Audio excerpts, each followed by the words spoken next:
सभी भक्तों को जय श्री राम। कथा में चल रहा है कि ज्यों ही लक्ष्मण जी क्रोध भरे वचन बोले कि पृथ्वी डगमगा उठी और दिशाओं के हाथी कांप गए। सभी लोग और सब राजा डर गए। सीता जी के हृदय में हर्ष हुआ और जनक जी सख जा गए। गुरु विश्वामित्र जी, श्री रघुनाथ जी और सब मुनि मन में प्रसन्न हुए और बार बार पुलकित होने लगे।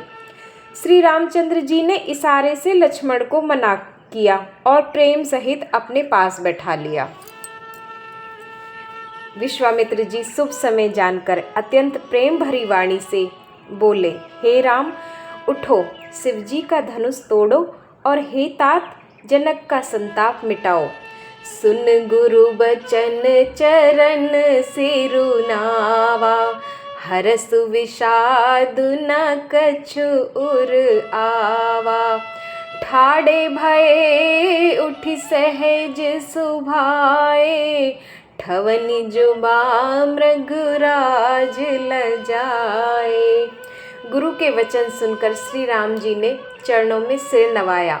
उनके मन में न हर्ष हुआ न विषाद, और वे अपनी एड़ खड़े होने की शान से जवान सिंह को भी लजाते हुए सहज स्वभाव से ही उठ खड़े हुए।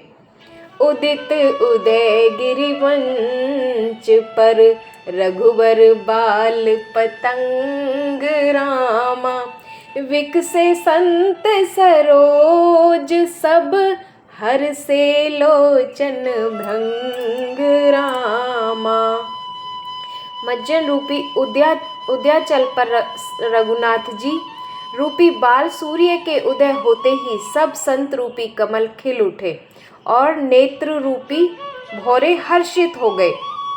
राजाओं की आशा रूपी रात्रि नष्ट हो गई। उनके वचन रूपी तारों के समूह का चमकना बंद हो गया। अभिमानी राजा रूपी कुमुद संकुचित हो गए और कपटी राजा रूपी उल्लू छिप गए। मुनि और देवता रूपी चकवे शोक रहित हो गए। वे फूल बरसाकर अपनी सेवा प्रकट कर रहे हैं। प्रेम सहित गुरु के चरणों की वंदना करके श्री रामचंद्र जी ने मुनियों से आज्ञा मानी। सहज ही चले सकल जग स्वामी, मत मंजुबर कुंजर गामी। चलत राम सब पुर नर नारी, पुलक पूर तन भय सुखारी। समस्त जगत के स्वामी श्री रामचंद्र जी सुंदर मत वाले श्रेष्ठ हाथी की सी चाल से स्वाभाविक ही चले। श्री रामचंद्र जी के चलते ही नगर भर के सब स्त्री पुरुष सुखी हो गए और उनके शरीर रोमांच से भर गए। उन्होंने पितर और देवताओं की वंदना करके अपने पुण्यों का स्मरण किया। यदि हमारे पुण्यों का कुछ भी प्रभाव हो तो हे गणेश गोसाई, रामचंद्र जी शिवजी के धनुष को कमल की डंडी की भांति तोड़ डालें। राम ही प्रेम समेत लखी, सखिन समीप बुलाई रामा। सीता मात स्नेह बस, बचन कहई बिलखाई रामा।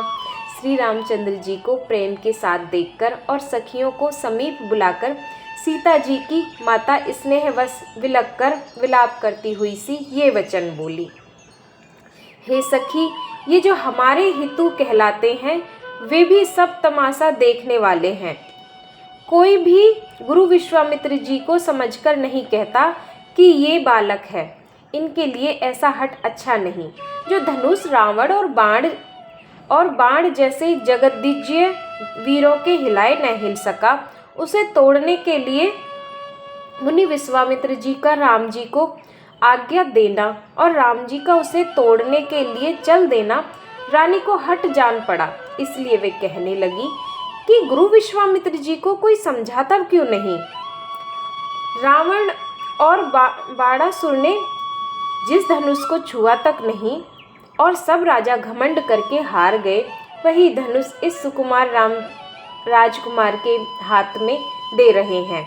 हंस के बच्चे भी कहीं मंदराचल पहाड़ उठा सकते हैं। भूप सयानप सकल सिरानी, सखी विधि गति कछु जात न जानी, बोली चतुर सखी मृदुवानी, तेजवंत लघु कनई नारानी। और तो कोई समझा कर कहे या नहीं, राजा तो बड़े समझदार और ज्ञानी हैं, उन्हें तो गुरु को समझाने की चेष्टा करनी चाहिए थी, परंतु मालूम होता है राजा का भी सारा सयानापन समाप्त हो गया। हे सखी, विधाता की गति कुछ जानने में नहीं आती। यो कहकर रानी चुप हो रही है। तब एक चतुर सखी कोमल वाणी से बोली, हे रानी, तेजवान को देखने में छोटा होने पर भी छोटा नहीं गिनना चाहिए।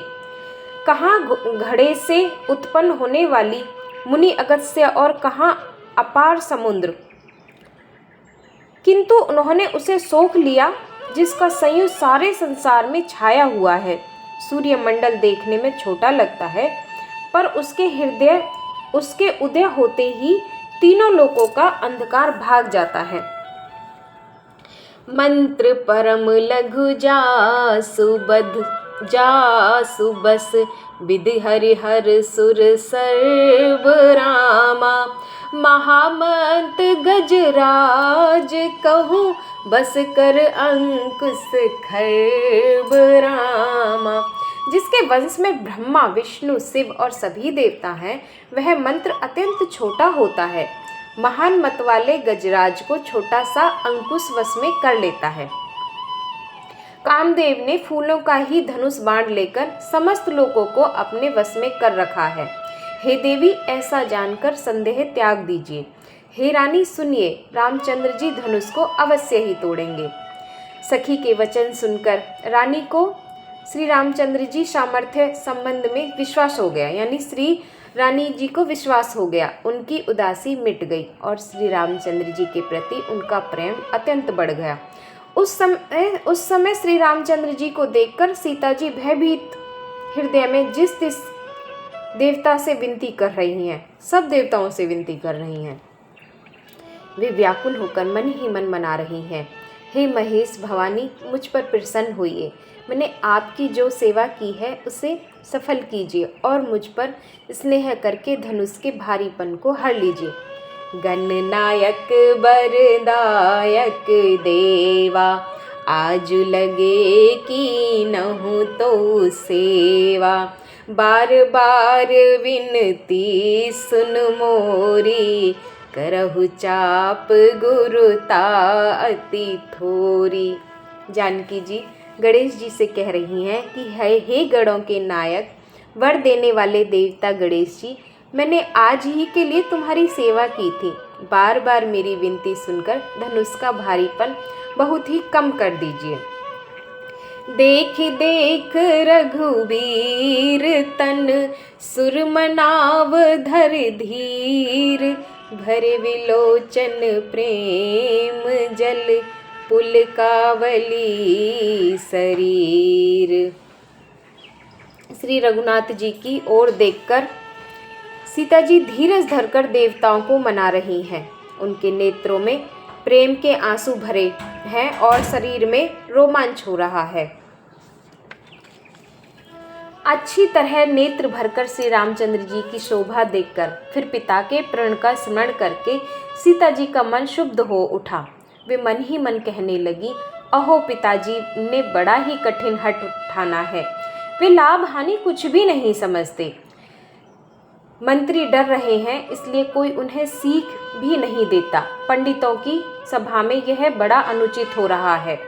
कहाँ तो व्रज से भी बढ़कर कठोर धनुष और कहाँ ये कोमल शरीर, किशोर श्याम सुंदर।